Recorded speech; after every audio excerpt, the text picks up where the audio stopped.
Nerdrotic.com. Excuse me, just a moment.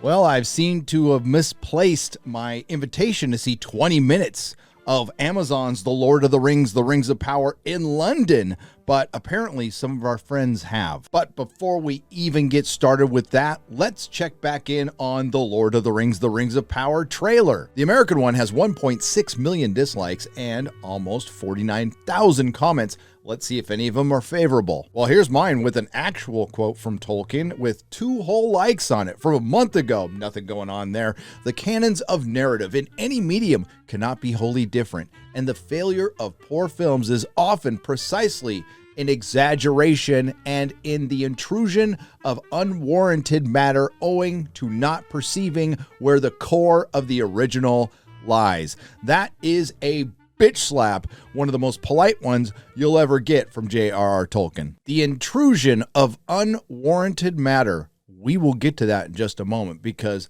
the big Tolkien fans might have seen 20 minutes, but I might know a thing or two about the entire first episode. All right, then, keep your secrets. Go back to the shadow. You cannot pass. Or there is no curse in Elvish, Entish, or the tongues of men for this treachery. Guarantee if this was released without a mention of the Lord of the Rings, no one would think it had anything to do with Tolkien. That's how incredibly removed this is from his work. The teaser trailer is still ratioed at 116,000 dislikes, and the Amazon UK trailer is still ratioed at 57,000 dislikes, but I wouldn't want to rub it in. Oh, and HarperCollins decided they didn't want to sell books anymore by showing us these covers today, and the response from you in the fandom, perfect. We'll get to that as well. But first, let's go to theonering.net. Rings of Power footage draws high praise from the Tolkien community. Several PhDs, published authors, Tolkien tubers, and TikTokers have shared their first impressions of completed footage from Prime Video's massive new Lord of the Rings TV series, The Rings of Power. And yes, we will check out their report too. We've gathered all of these reactions in one convenient post. I really appreciate that. Amazon assembled a wide group of Tolkien fans for this adventure, but if anyone on the trip is to be considered a celebrity, it is Dr. Corey Olsen, known as the Tolkien Professor. He is the founder and head of Signum University, an accredited online-only graduate school, which counts Stephen Colbert as an avid viewer. That's a plus. Corey held court from his first introductions, entertaining a revolving circle of fellow ringers and fans of his work throughout the week. I love seeing how excited folks were finally to meet him. While I'm sure he will share his thoughts over the coming days and weeks across his many broadcasts on Twitch, Corey's small but powerful statements has made waves as the acknowledgement of the quality of the showrunners in charge. Far be it from me to question a professor and Stephen Colbert, but wasn't this the guy who got it wrong about dwarven women's beards? What's the deal with everyone saying that dwarven women are meant to have beards? Is that from the books? It's like a bizarre fan fascination. Tolkien never says dwarven women have beards. That said that Numenor was near the equator when Arda was quite flat at the time. Oi, don't say that. That's not true.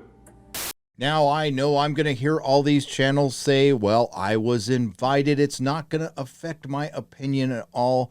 And, you know, in some cases, it might not. But the thing is, these people were pretty much on board from the get-go, so you're just preaching to the choir. Last week, I was invited by the Lord of the Rings on Prime folks, along with a bunch of other internet Tolkien fans, to attend an advanced screening of some footage from the Rings of Power show and to meet the showrunners. I must say, after meeting them, I feel the show is in very good hands. Now, that's a statement that might sound a little familiar as we go on to other statements. But before we get into that, a quick reminder of the bad reboot MO, modus operandi for the professor. Bullshit and activism before quality. Back to the OneRing.net. It was wonderful to see some finished footage that they can't talk about, and even more wonderful to hear the enthusiasm and passion of the two folks in charge. There will no doubt be many varied opinions on the details of the Rings of Power when we finally all get to watch it this fall,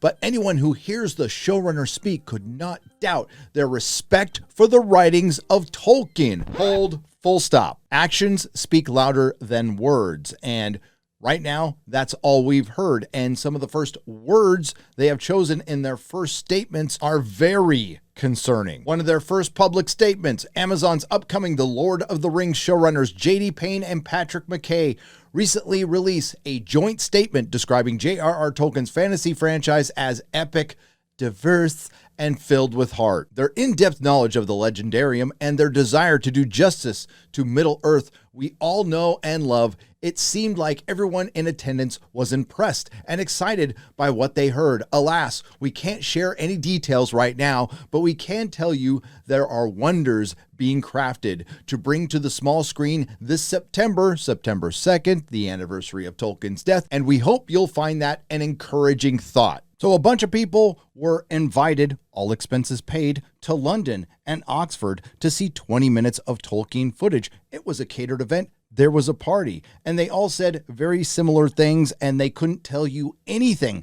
about the 20 minutes they saw.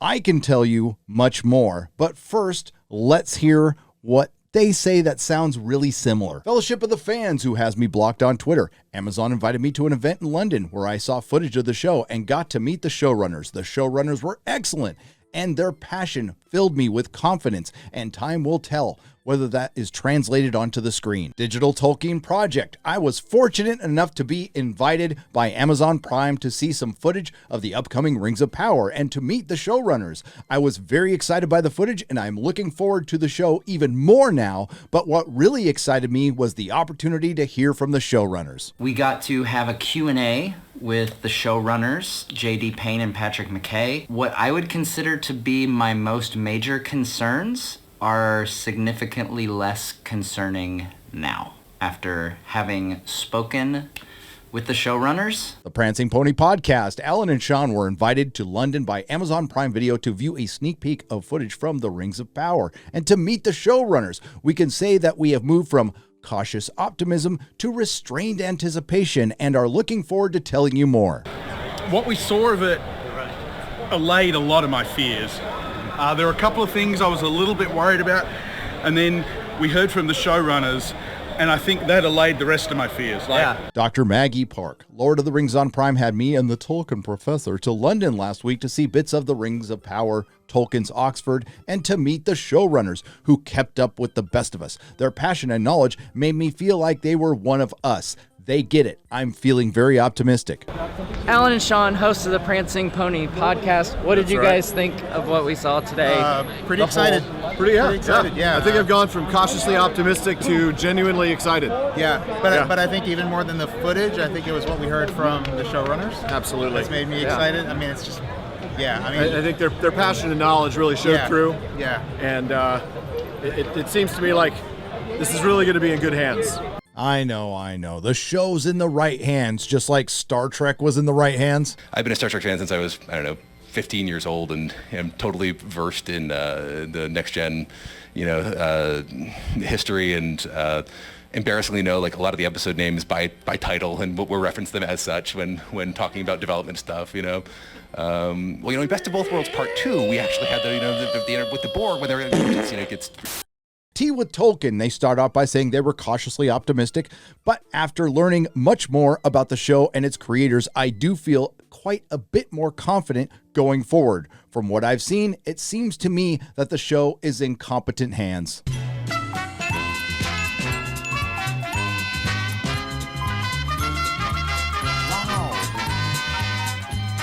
Then we hear from the Tolkien Society. That's right, the same Tolkien Society that had the seminar back in 2021, Tolkien and Diversity. featuring Gondor in Transition, a brief introduction to transgender realities in Lord of the Rings, the problem of pain, portraying physical disability in the fantasy of J.R.R. Tolkien, pardoning Saruman, the queer in Tolkien's The Lord of the Rings, the invisible other, Tolkien's dwarf women and the feminine lack. Something mighty queer, destabilizing cis-hetero heteronormativity in the works of Tolkien. The show has been created with a level of craftsmanship and attention to detail, which is unparalleled and which is a love letter to the professor. This is a level of commitment and interest that can't simply be faked. Speaking with the showrunners, I am convinced that they are the right people to adapt Tolkien's works. To be fair, Sean Gunner closes with this, and it's very similar to what Nerd of the Rings said as well. But I don't want to just love what I hear. I want to love what I see on screen. I know not all Tolkien readers will agree with the creative decisions the team will make. Remember that. But I am looking forward to September with the hope and anticipation that we will see a TV show that we can all fall in love with, myself included. I'm sure the showrunners are perfectly charming because Jar Jar Abrams is perfectly charming. That's what these guys do. Unfortunately, they're much more charming and much more adept at the art of bullshit than at filmmaking. Are you ready for the tidbits? I'm not going to spoil the whole plot of the first episode, but I'll tell you right now how the episode starts. You remember Peter Jackson's epic prologue prior to The Lord of the Rings that breaks down very succinctly what happens in the Second Age. And hell, even the prologue to The Hobbit is pretty good. Wait a minute. And I'm not saying there isn't one here, but it's preceded by, and this is the very first scene, Galadriel getting bullied. That's right, Galadriel getting bullied. Does that sound like Tolkien or modern bullshit? I'm not saying elves weren't capable of bullying little girls, even one that's going to be the most powerful of all of them, one that is royalty. Maybe it's her brothers, the ones that all end up dead prior to the Second Age, although it looks like either one is going to survive or we have yet another original character because Galadriel does indeed have a living brother. Now we know it couldn't be Finrod, who died saving Beren, killing a werewolf with his bare hands, and then he died in the dark. That's Beren of Beren and Luthien. Now, this rumor has been out there since December of 2021. The Lord of the Rings rumor claims that one of Galadriel's brothers plays a leader of a band of orcs. Now, I'm not sure about that, but this brother is marked by Sauron. That rumor came from the Fellowship of the Fans, and I'm here to confirm it. Our girl warrior Galadriel is indeed leading a hunting party for Sauron. The other two characters that the show decides to focus on over Gil-galad, Celeborn, Celebrimbor, Círdan the Shipwright, or even Elrond Half-Elven, who is called Harold Elrond in this, which is at least proper because he was the herald to Gil-galad. Well, that second character is Eleanor or Nori Brandyfoot, the female Bilbo and Frodo. That's right, an original character. And the third character it's going to focus on is another original character, Arondir, our EOC, or Elf of Color. We will also get to see our HOCs, Hobbits of Color. Now, why in the hell would you tell everybody you're respecting Tolkien and start your very first episode by focusing on two original characters? I call bullshit. Never mind the fact that hobbits aren't part of the story and wizards aren't even supposed to be in the Second Age. Or have, and I can't even believe I'm saying this, have one of your legacy characters, like Galadriel, going after an original character or an original concept.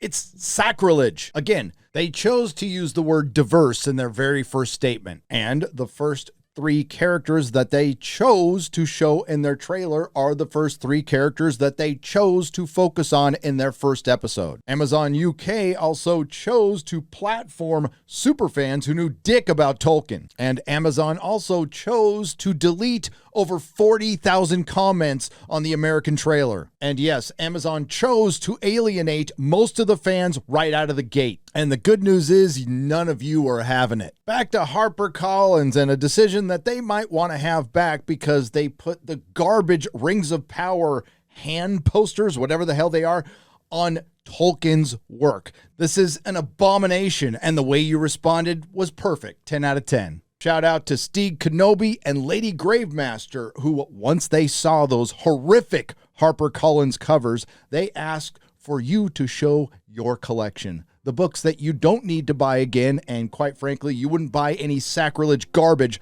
like this, and the response was glorious. That's why the Tolkien fandom is winning. You're beating a $1 trillion company. This is brilliant. So keep it up with absolutely no apologies. And hey, any channel that gets their feathers ruffled or their panties twisted over being called shills after accepting an all expenses paid trip by Amazon out to London and Oxford to attend a fully catered party, 20 minutes of exclusive footage that you can't talk about, and of course a Q&A with the showrunners that you can't talk about, but you're all very similarly able to talk about the vibe. Well, that was your choice, and life is full of them. So we have the Tolkienologists and the Tolkien experts out there telling us that the showrunners are going to respect them, yet now we know in the first episode they're going to focus on original characters. I think there's only one response to that. Be silent.